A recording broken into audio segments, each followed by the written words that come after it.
দর্শক, খুবই গুরুত্বপূর্ণ একটি বিষয় নিয়ে আলোচনা করতে আসলাম। দেশের সকল মানুষের মনে যে একটা বিষয় নিয়ে খুব উদ্বেগ দেখা দিয়েছে এখন, না আমি আওয়ামী লীগের কথা বলছি না, মানবিক করিডোর। মানবিক করিডোরের নামে ঠিক কী হচ্ছে এখন এই দেশে এবং বর্তমান অন্তর্বর্তী সরকারের মধ্যে, সেই বিষয়টা নিয়েই কোনো ঢাকাঢাকি না, একদম স্পষ্ট কিছু আলোচনা করতে আসলাম আপনাদের সামনে। দর্শক, আলোচনার শুরুতেই কিছু গুরুত্বপূর্ণ তথ্য আপনাদের সামনে তুলে ধরতে চাই। দুটি দেশ, বসনিয়া ও হার্জেগোভিনা, এই দুই দেশে একসময় যুদ্ধ হয়েছিল। যুদ্ধের সময় জাতিসংঘ মানবিক করিডোর বানিয়েছিল, আর তার ফলে সেখানে এখন ন্যাটোর স্থায়ী ঘাঁটি তৈরি হয়েছে। ইরাকে নো ফ্লাই জোনের নামে করা হয়েছিল মানবিক করিডোর, কিন্তু এখন দেশটিতে প্রতিষ্ঠিত মার্কিন সামরিক ঘাঁটি তৈরি হয়ে গিয়েছে। সেই একইভাবে 2011 সালে মানবিক সহায়তা এবং নাগরিক সুরক্ষার নামে ন্যাটো ও জাতিসংঘ লিবিয়ায় মানবিক করিডোর প্রতিষ্ঠা করে। এভাবে লিবিয়ায় গাদ্দাফির পতনের পথ তৈরি করে এবং দেশটিকে টুকরো টুকরো করে দেয় এই মানবিক করিডোর। সিরিয়ার মানবিক করিডোর প্রতিষ্ঠার নামে যে পশ্চিমাদের অভ্যন্তরীণ করিডোর তৈরি করা হয়েছিল, তার ফলে সিরিয়া এখন এক যুগের বেশি সময় গৃহযুদ্ধ ভোগ করছে। আফগানিস্তানের শুরুটাও হয়েছিল এই করিডোর দিয়ে। আর এখন আমরা দেখছি জাতিসংঘের অনুরোধে মানবিক করিডোর দেওয়া নিয়ে বাংলাদেশে একটা ধোঁয়াশার সৃষ্টি হয়েছে। রাজনৈতিক দলগুলোর সঙ্গে এ বিষয়ে কোনো আলোচনা হয়নি। নিরাপত্তা বিশেষজ্ঞরা এমন করিডোর দেওয়ার পক্ষে কোনো যুৎসই আমাদেরকে যুক্তি দিচ্ছেন না, বরং আমরা দেখতে পাচ্ছি বাংলাদেশের জাতীয় নিরাপত্তা নিয়ে ঝুঁকির আশঙ্কা করা হচ্ছে বিভিন্ন আপনার মহল থেকে বা বিভিন্ন সামরিক কর্মকর্তা বা বিশেষজ্ঞদের পক্ষ থেকে, যে এটা একটা ভীষণ ঝুঁকির বিষয়। মিয়ানমার কিংবা আরাকান আর্মি কেউই কিন্তু মানবিক সাহায্য চায়নি। এই বিষয়টা কি আপনি জানেন যে তাদের পক্ষ থেকে, ওই দুই পার্টির পক্ষ থেকে বাংলাদেশের কাছে মানবিক সাহায্য চাওয়া হয়নি?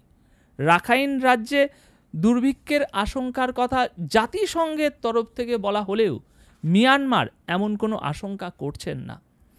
জাতিসংঘের আহ্বানে সাড়া দিয়ে দেশে দেশে করিডোর দেওয়া হলেও সেগুলোর পরিণতি আমরা এক্ষুনি দেখলাম, ভয়াবহ হয়েছে। সুতরাং এমন পরিস্থিতির মধ্যেও অন্তর্বর্তী সরকার করিডোর নিয়ে সরকারের মধ্যে কি হচ্ছে তা কিন্তু খোলাসা করা হচ্ছে না। পররাষ্ট্র উপদেষ্টা তৌহিদ হোসেন বলেছিলেন, সরকার মানবিক করিডোর দেওয়ার জন্য নীতিগত সিদ্ধান্ত নিয়েছে। এ নিয়ে পরবর্তী তীব্র সমালোচনা করা হয়েছে, বিএনপির পক্ষ থেকেও করা হয়েছে। বিএনপি বলেছে এমন করিডোর বাংলাদেশকে যুদ্ধক্ষেত্রে পরিণত করতে পারে। তাই অহেতুক অন্তর্বর্তী সরকার কেন এই সিদ্ধান্ত নিচ্ছে তা স্পষ্ট নয়। যেখানে এই সিদ্ধান্ত নেওয়া বা এই ঝুঁকি নেওয়া মোটেই অন্তর্বর্তী সরকারের কাজ নয়, কিন্তু তা সত্ত্বেও বেশ বড় একটা মহলের সমালোচনার মুখে পড়েও কেন এই সরকার এই সিদ্ধান্ত নিতে এত বদ্ধপরিকর, সেটা ভাবার বিষয়। অন্যদিকে সংস্কার নামক বিষয়টির অনেক কাজ এখনও এই সরকারের বাকি রয়ে গিয়েছে। বিভিন্ন মহল থেকে আমরা এমনও কথা উঠতে শুনেছি যে সরকার সংস্কারের নামে জাতিকে, দেশের মানুষকে ঠিক তেমন ভালো কিছু এখনও পর্যন্ত দিতে পারেনি। কিন্তু তা সত্ত্বেও এই মানবিক করিডোর নিয়ে এই সরকারের এত তৎপরতা, এটা সত্যি জাতিকে ভাবতে বাধ্য করে। এদিকে আপনার জাতিসংঘ মহাসচিব অ্যান্তনিও গুতেরেস বাংলাদেশ সফরকালে মানবিক করিডোর দেওয়ার অনুরোধ করেছেন।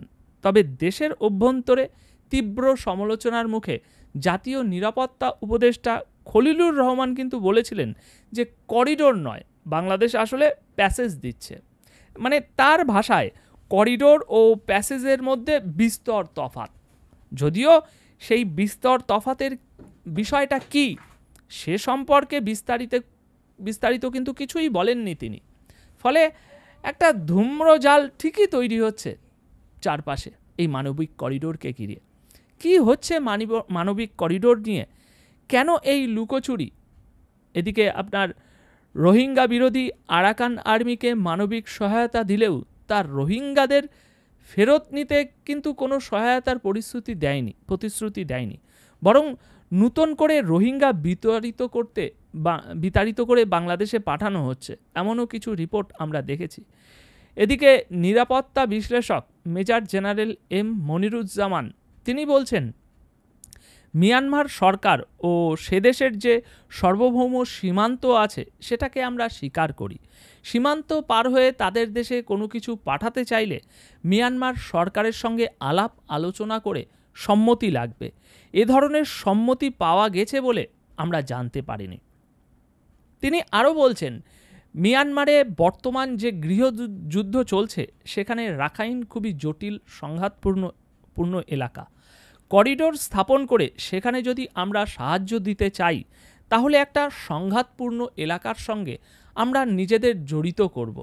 আর পরিস্থিতিটা যেহেতু খুবই জটিল, ফলে আমরা কেন এই পরিস্থিতিতে নিজেদের জড়িয়ে ফেলব, এটা নিয়ে অনেক প্রশ্ন আছে।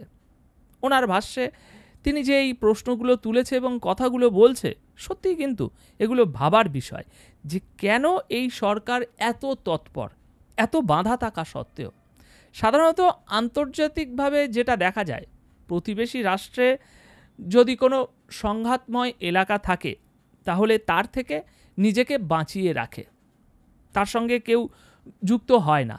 কিন্তু এক্ষেত্রে আমরা কি আমাদের স্বার্থে ঊর্ধ্বে চলে যাচ্ছি?